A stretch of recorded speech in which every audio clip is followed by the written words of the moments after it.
Here we go. Gene Simmons, you bastard. You bastard. All right. Well, we're going to Randsanity. How's everybody doing tonight? Well, it was in the 50s today. Snow was melting. It was a beautiful thing. It wasn't single digits at all. And I didn't deal with men with guns today. I had to deal with men with guns yesterday, and that was outstanding. Fucking love my interactions with the police. It was just stupendous. Yes. Yes. Love my interactions with the police. This was one where they weren't arresting me in particular, so that's good. But yeah, always fun. Never a dull moment. Oh, shit. Don't forget, like, subscribe, follow, watch, and share. Like, subscribe, follow, watch, share. And not like the actress or singer Cher. But, you know, the SH type, not the CH type. So we'll talk a little about the Black Keys. They just came out and announced they're going to do a tour. Now, the Black Keys were huge fans of the radio station. They always would tune in and listen to the radio station. It was funny because they'd always be like, yeah, right when they got into Columbus, they were listening to the station. Then after the show, they turned the station on. So they always listen to the radio station when they're in town. So you got to love that when the band is your fan. So, but they're back with another album called Peaches, and it's coming out May 1st. And also a full book of headlining tours, World Tour, and United States Tour. The outing, dubbed the Peaches and Cream with a K, World Tour. We'll see the blues rock duo setting out from Fort Lauderdale, Florida on April 24th. Well, you got to start somewhere. Might as well start in Florida. Then they'll make their way across the continental U.S., hitting such major markets: Brooklyn, Vancouver, Vegas. The Europe dates start on August 28th in Paris, France, and conclude September 15th in Istanbul, before resuming for a final run on North American dates. The tour wraps October 18th in Windsor, Ontario. You can go look at their website for all the lineup. The Black Keys and Lonely Boys and Girls Club members will have access to the artist pre-sale starting Thursday, February the 12th at 10 a.m. local time via Ticketmaster. General on sale this Friday, February the 13th, which, remember, this Friday is Friday the 13th. So if you are superstitious, get your superstition on. Here it is. I know, Mershon Auditorium. Twice. How's that? They're playing 2 days in a row at Mershon Auditorium in Columbus, Ohio. You can also get tickets, they said StubHub, the whole bit. But yeah, it looks like they're doing a bunch of double dates. They do Fort Lauderdale, they do Atlanta. Then they do New Orleans, Louisville, Columbus. But then they do like Brooklyn. They do Carnation, Washington, Calgary. So yeah, early on, they do a bunch of shows as doubles. Nashville, London, UK. Yeah, so we get to see him twice. Sweet. I met the last time I saw the Black Keys, I had broken my leg, and I was on crutches. I had front row seats. So I met them before the show. We did a meet and greet with the band before the show, and then at the show, he threw me his drumstick. He was like, saw me standing in front row, and I'm like, what's up? So he threw me his drumstick. So I have their drumstick with the autograph poster and everything from the show. It's actually upstairs. But yeah, so that's great. I didn't even know they were going to tour again. That's amazing. So the Black Keys, outstanding. So check them out. Tickets go on sale Thursday, Friday, the whole bit. So if you're a Black Keys fan, we've had these guys playing forever. Mershon Auditorium, I love it. Duju, you got it okay? You found it? Outstanding. All right, what happened on this day? Oh, those crazy Beatles. In 1976, the Beatles recorded the orchestral part for the middle of the end of Day in a Life. At the Beatles' request, the orchestra members arrived in full evening dress, along with a novelty item, such as one violinist wore a red clown nose, while another a fake gorilla paw on his bow hand. Others were wearing funny hats and other assorted novelties. The recording was filmed for a possible Sgt. Pepper's Lonely Hearts Club Band television special, which ultimately was abandoned and never happened. In the audience that night was Mick Jagger, Keith Richards, Mike Nesmith from the Monkees, and Donovan. So they all were there too. I wonder if they wore silly hats and clown noses as well. I could see Mick Jagger being like, "Fuck off, wanker." I'm getting a pint and sitting in the back. That's what I'm saying. 1972, David Bowie appeared at the Tolworth Tommy Jug London on the opening date of his Ziggy Stardust tour for around 60 people. 60. That's a hell of a room.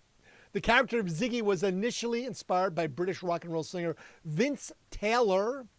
The Ziggy Stardust tour played a total of 182 dates, like a Blink 182. Blink and it's gone. Blink 182. 1973, Sir Elton John had his 5th UK #1 album with Don't Shoot Me, I'm Only the Piano Player. Don't Shoot Me, I'm Only the TikTok Streamer. Started a 6-week run in the top of the charts. The title of the album came from cosmic actor Groucho Marx of the Marx Brothers, who referred to him as John Elton whilst holding out his middle and index fingers in the style of a pistol. Elton then retaliated, saying, "Don't shoot me, I'm only the piano player," at Marx's gun imitation. Hilarious. I'm just friggin' hilarious. 1974, record producer and murderer Phil Spector was injured in a car crash in Hollywood, California.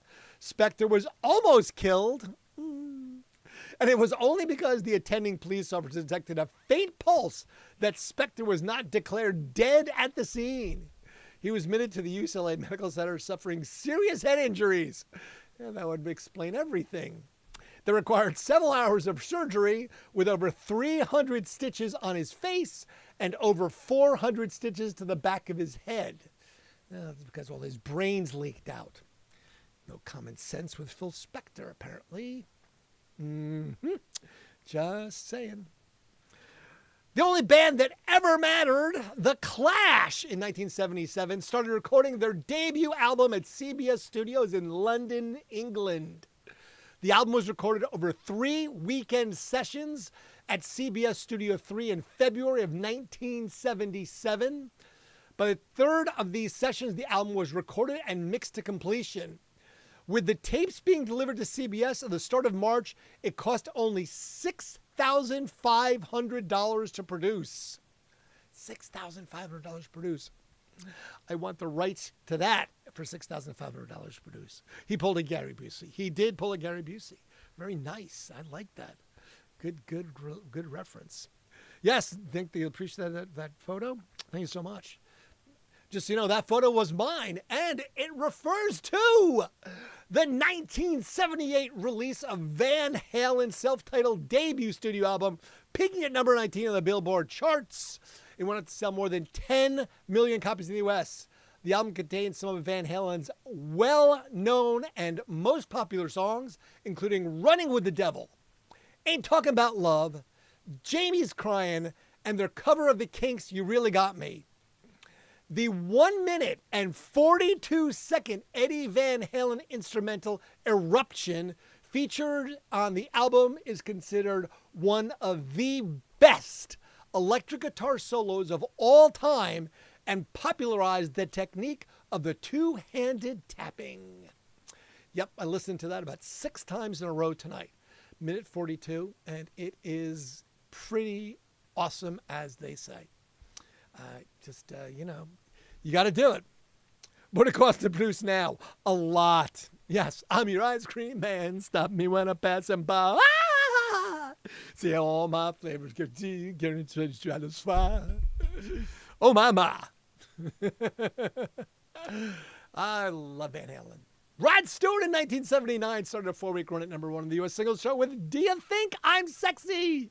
Do you think I'm sexy? And I think it would be better if Mike Myers sung it, but that's just me personally. As Fat Bastard. Oh, you think I'm sexy, do you? Rod Stewart also started a 3-week run at #1 in the U.S. album charts with Blondes Have More Fun. Fat bastard. That ruined Rod Stewart for me. There you go. Right? The Pretenders were #1 in the UK chart with their debut studio album. In 1980, the album featured hit singles Stop Your Sobbin', Kid, written by Ray Davies for the Kinks' debut album, and Brass in Pocket. The album also made the top 10 on the Billboard 200. Dude with Dogs, sup? Frankie Goes to Hollywood in 1984.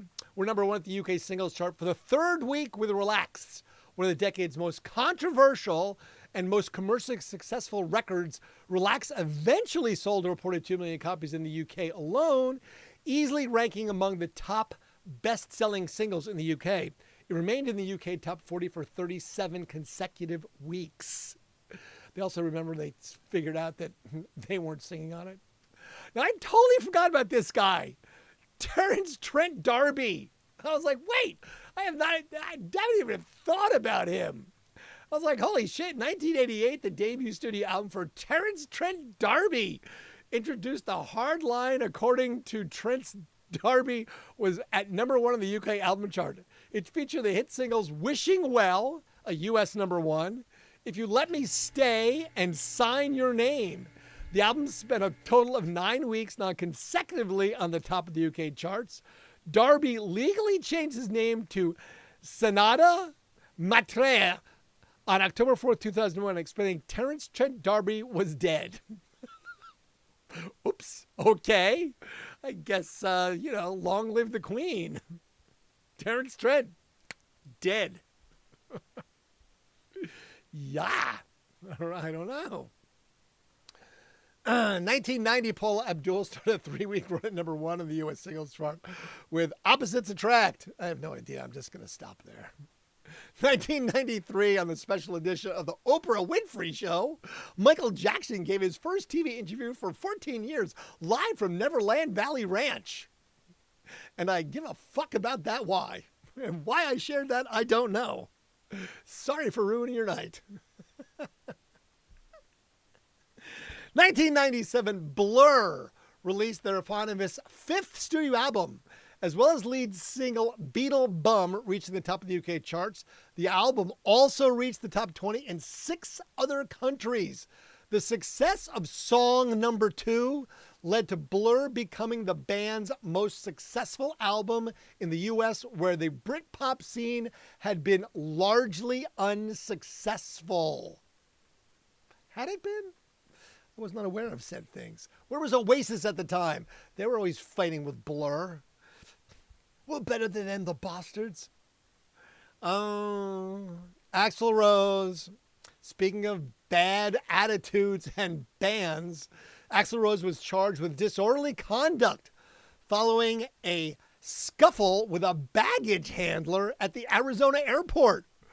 Rose was later released on bail. What's up with that? It's a baggage handler, bro. I mean, come on. I just... he is. I think that's true. Should I interview Bubbles? Yes, I think so. Yeah, I have no idea the Blur singer is the gorilla singer. Yes, that's how that works. Now, Eminem, what are you doing with this one, bro? Okay, we talked last night about Eminem wanting extra security because he had a bunch of. He was a bit of a homophobe, and he was playing in Manchester. So, in 2001, this is the next night, the police were investigating Eminem over suspected drug offenses after he appeared to consume ecstasy and encouraged his audience to do so at his Manchester show. Take drugs, kids. Over 100 gay rights protesters, in fact, did picket the show. Oh, Eminem, you bastard. What are you going to do, right? Now, we talked about Diana Ross getting boozed up and pulled over for drunk driving, arrested and convicted for being twice the legal limit. So in 2004, she was sentenced to 2 days in jail after pleading no contest to said drunk driving charge. She was allowed to enter a plea over the telephone from New York. Yeah, hi, this is Diana Ross. Yeah, I plead no contest. Her lawyer said the singer would serve her term at a prison near Los Angeles, near her home. Whenever I get there, you can put me in jail.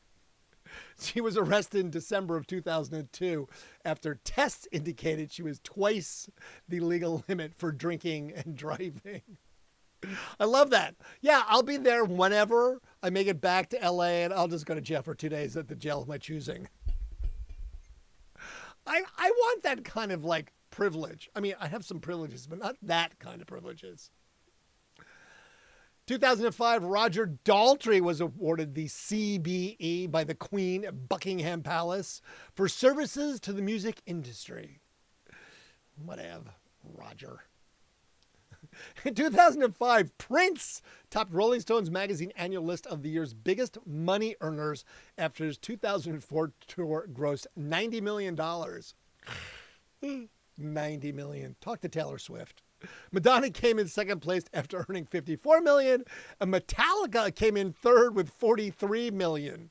That's in 2005, so 20 years ago, you know, it wasn't what it is today. Just saying. Amy Winehouse won 5 prizes at the Grammy Awards in 2008, including Song of the Year and Record of the Year, both for her single Rehab, and Best New Artist. The UK singer was not in Los Angeles ceremony, though, to collect them due to her visa problem. Instead, she made an acceptance speech by satellite, paying tribute to her husband, My Blake Incarcerated, who was in custody awaiting trial on charges of attempting to pervert the course of justice and grievous bodily harm. You know that's England, right? They always have such, I love, like, flowery descriptions for things. Yeah, right. She's been sober for quite some time now, as a matter of fact, I believe. Oh. Wah, wah, wah. Josh, you have the evil humor like I do, man. I love that. We're getting this core group of people that all have this just brutal humor button where it's like, 2014, a Seattle woman was charged for allegedly sending Soundgarden singer Chris Cornell a number of chilling death threats and threats to harm his children. The singer was sent over 100 different messages by Elizabeth Walden, who had 9 different Twitter accounts. Prosecutor says the tweets constituted cyber stalking and filed criminal charges against her. Well, yeah, you think? You sent 100 different messages saying, I'm going to kill you, going to kill you, going to kill you, going to kill you. That's, I think, a bit of that.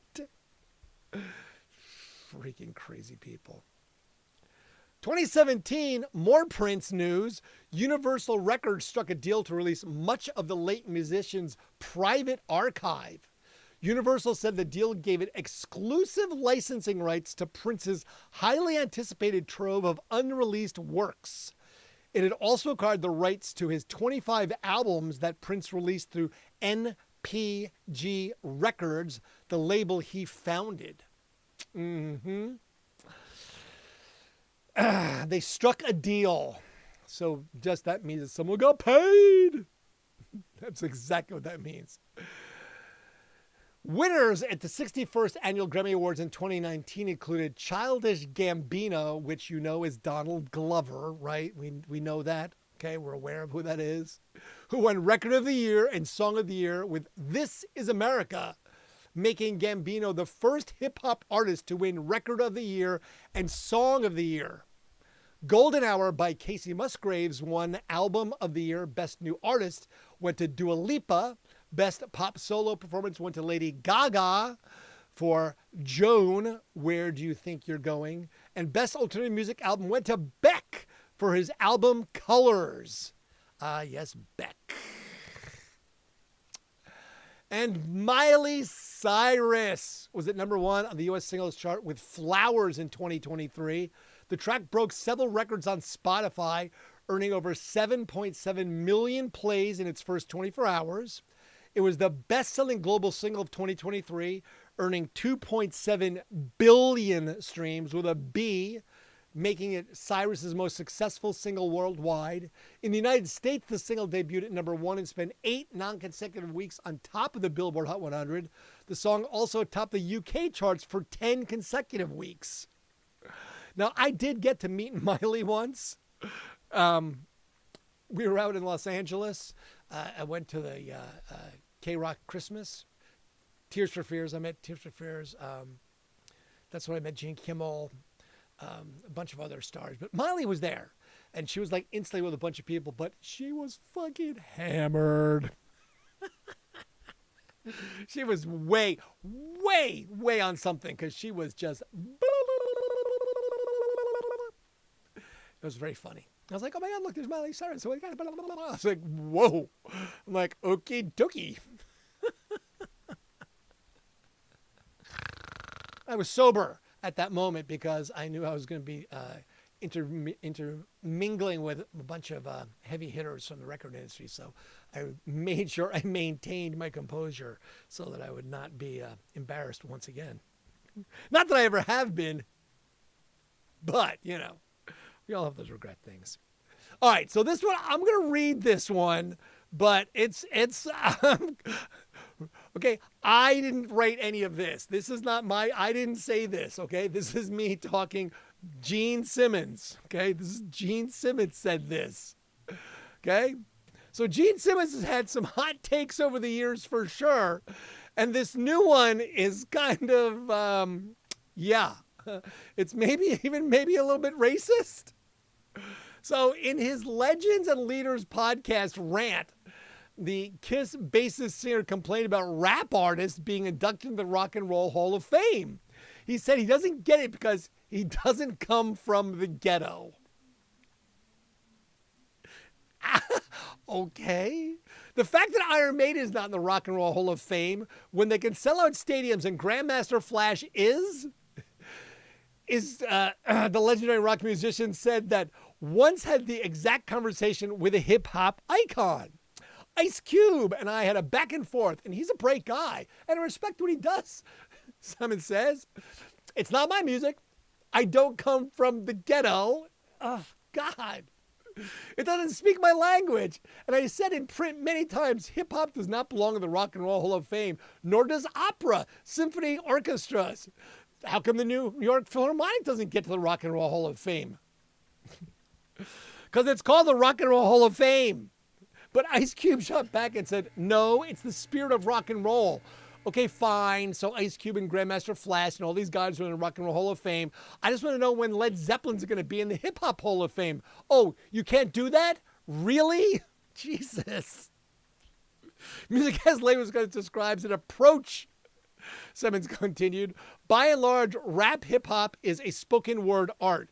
You put beats to back it up and somebody comes up with a musical phrase, but it's verbal. These are melodies, but by and large, it's a verbal thing. It's rhyming and all that, and I just know Eminem can rap really quickly. I wish him more success. I really just don't give a fuck. It just doesn't speak to me. With the genius of being able to put words and music and arrange it, it's much more complex. His general thoughts on the state of music today? I think it's wonderful, he replied. I've seen some amazing talented people, but the saddest thing of all is that the industry, the business, have always been called music business. The fools, the hippies, the socialists, the communists think it's called music. No, Gene Simmons said, even in the Renaissance, the only way the classical musicians survive is that they had to be sponsored. Mozart piano concertos and all, somebody had to pay for that. The biggest problem is that the next Beatles, the next Elvis Presley is not going to have a chance because record companies don't give out advances anymore. The aging rock star explained, there's no business, fans are downloading for zero next to it, so if you're a musician, you can't get paid for your art. I've seen so many talented musicians, artists, singers, all those people that get up on The Voice and American Idol. A lot of people have talent, he added. They'll be back at the Holiday Inn singing Hang On Sloopy or something. Jesus Christ. Sorry, I need to rinse my mouth out. That just felt shitty. Yikes, Gene Simmons. Ladies and gentlemen, piece of shit. That's, sorry, I'm just not even paying attention to the camera. Oh my God. All right, that was a little bit rough. Oh man, sorry about that. I just, yeah. Sometimes the printed word is a little bit difficult to read. Kind of fumbled through that one because, I don't know. Yeah, no doubt. I mean, come on. I mean, I like Kiss, but, you know, Gene, come on, man. You know. Anyway, that's, you know, I make jokes in reference to, you know, musicians and actors and such, you know, poking a little fun. But yeah, I didn't feel like there was a whole lot of poking and fun in that little excerpt from Gene Simmons. I felt like that was definitely, as I said at the beginning, maybe a little bit racist. Like, bro. I mean, you could have toned that down just a wee bit, just tiny bit toned down. That's all. Just saying. I want to rock and roll all night and party every day. Thank you so much for that, Mr. Gene Simmons. Moving on. Woo. Hey, 86 years ago today, 1940, Tom and Jerry premiered. Hanna-Barbera, Tom and Jerry. I only know that because, you know, it's a cartoon. And I know fucking cartoons. Now, this one I just was like, oh, this is wonderful. Because this makes perfect sense. In 1989, the WWF, which is the WWE, which is all of that wrestling stuff, admitted in pro wrestling that it is an exhibition and not a sport. In an open court in New Jersey, of all places. And the reason they did this, because for deregulation. Because if it was a sport, they'd be regulated. If they're not a sport and they're just an exhibition, they got deregulated. So there you go. Wrestling, not a sport, ladies and gentlemen, as told by themselves. It's not a sport, it's an exhibition. Don't forget to like, subscribe, follow, watch, and share. Like, subscribe, follow, watch, and share. So I almost posted the video of the police with guns walking around my building yesterday. Someone smashed the front door in with what looked like a bulldozer. And I was not going to go into the building. I was like, fuck. I got there and I'm like, yeah, the fuck I'm going in first. So I called the cops and I was like, have at it. Clear the building. So I walked behind him with a camera and, you know, police, flashlights, guns drawn. I'm like, okay. I was like, right, if you're really going to hit with chairs. You know, I've been hit with a chair before. It was not a pleasant experience. It was not accidental either. Someone was very unhappy with me and threw a chair at me. I did not see it coming. But I always said, if you got to pick something up, pick up a chair. They're usually right there in front of you. Oh, shit. All right. Born on this day, Jimmy Durante, the Schnarzola. I just talked about Jimmy Durante, so I'm like, I had to go look. I'm like, wait, I just mentioned him the other day, and sure as shit I did. He was born today, 133 years ago, but he died on the 29th of January. So he definitely falls into that category within 2 weeks. So he's part of the 10% club that dies either before, during, or after their birthday within a short period. So Dan Williams of the Ventures, he did the Hawaii 5-0 theme. He would be 93 today. Died in 2022. Roberta Flack, killing me softly with his song, killing me softly. 89 years old. She died last year at the age of 88. The Reverend James Owen Sullivan of Avenged Sevenfold, 45 years old today. Lon Chaney Jr., the Wolfman. He died in 1973. He would have been 120 years old today. Robert Wagner, 96, still hanging in there. He was in Heart to Heart and a bunch of other TV, made-for-TV stuff. But yeah, Robert Wagner, 96. Good job. Laura Dern for Jurassic Park, 59 years old. Vince Gilligan, who did Breaking Bad. I met Jesse when I was in Los Angeles at that time. He was actually like unbelievably nice actor. Exactly, really nice person too. You know, Jesse Pinkman.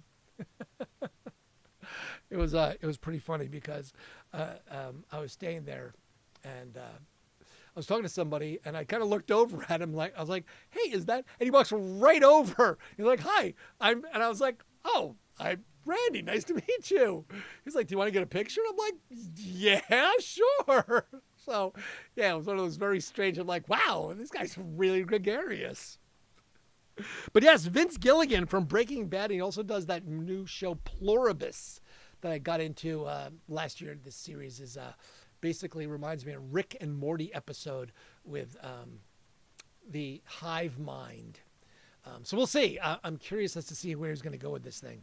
It seems a little bit strange now, but Pluribus seems like it's going to be an interesting show. So Elizabeth Banks, 40 years old today. Oh, no, 52. She was in 40-Year-Old Virgin. 40, 52, you know. I'm not mathing very well tonight. And then let's see who died today. Jim Varney. Do you remember Jim Varney? He was Ernest. Ernest Goes To, and just name whatever.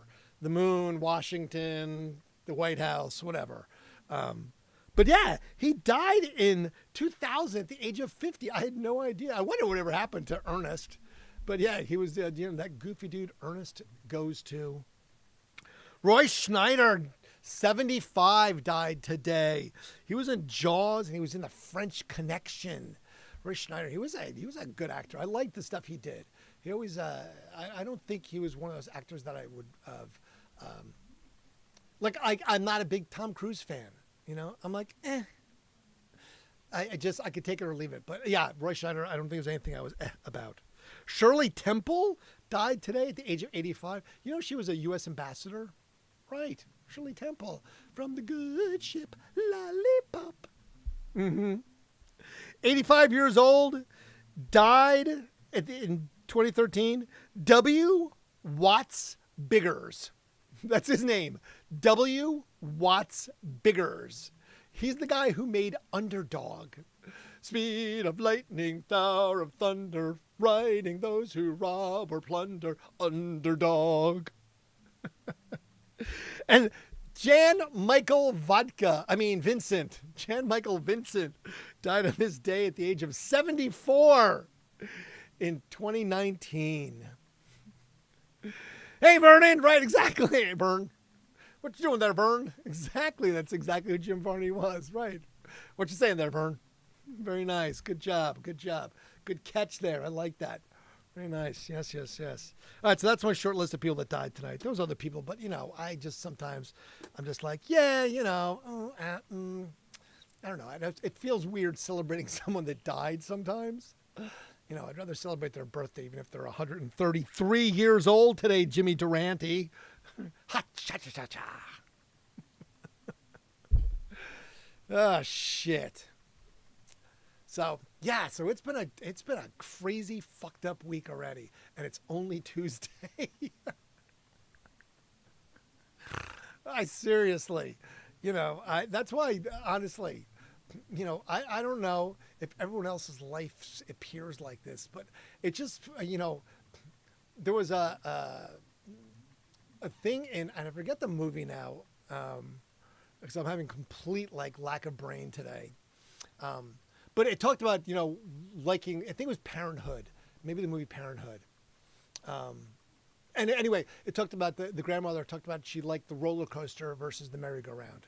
Because the merry-go-round just goes round and round and round. I like the roller coaster because it goes up and down.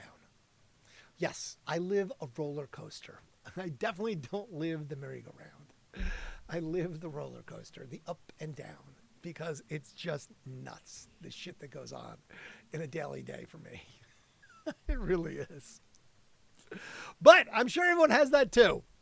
So, you know, to more days of merry-go-rounds and less roller coasters sometimes would be nice. As I always say, some days you're the bug, some days you're the windshield. And I am definitely the bug today, once again. All right, so it's 41 degrees. I'm not freezing in my little basement studio, which is outstanding. So excited not to be. But I'm not sure. Tomorrow is going to be an interesting day. I have a surprise waiting for me, I'm sure, tomorrow morning. So we'll see. I've got a few hours to wait for that. So we'll find out tomorrow. I'll keep you posted. I'll let you know. But with that, I'm going to change cameras and come over here and say thank you for being here. I appreciate you all. It's wonderful to be here. It's wonderful for you to interact with me. I appreciate that so very much. That way, just don't leave me hanging here talking to nobody. Which it does happen on occasion. I do talk to myself. But they say it's healthy, right? It doesn't mean we're crazy. It just means we're healthy that we talk to ourselves. I'm going to stick with that. It sounds like a better plan than not. All right, so I'll be back here tomorrow night, 11 p.m. Eastern Standard Time. If you have any questions, comments, concerns between now and then, feel free to keep them to yourself, and you can bring them up tomorrow night. I'll be happy to answer them. They may not be correct, but I'll definitely give you an answer. I always have an answer for everything. May not be polite and may not be correct, but rest assured, I will have an answer. You will not stump me. I will not answer myself. That is true. I do not answer myself. I usually just yell at myself. Damn it! Why did you do that? It's usually because I broke something or, you know, putting liquids on the studio desk, which, you know, is a no-no. I've always for years tell people, don't put stuff on the studio desk. You spill it, you're going to ruin stuff. Well, you know, and I put stuff on the studio desk. Yeah, do as I say, not as I do. Or vice versa. Anyway, all right, I'm going to depart. I'm going to go sit on the couch because it is, in fact, whatever. So thank you so much. Grateful. Appreciate you. Look forward to interacting tomorrow evening, and we'll do this all again, but completely, absolutely, and totally different. Until then, have a great rest of your evening and have a better tomorrow, which is Wednesday, because I had to put the garbage cans away. So I know it's that day. That's how I know. Garbage day. Fade to black.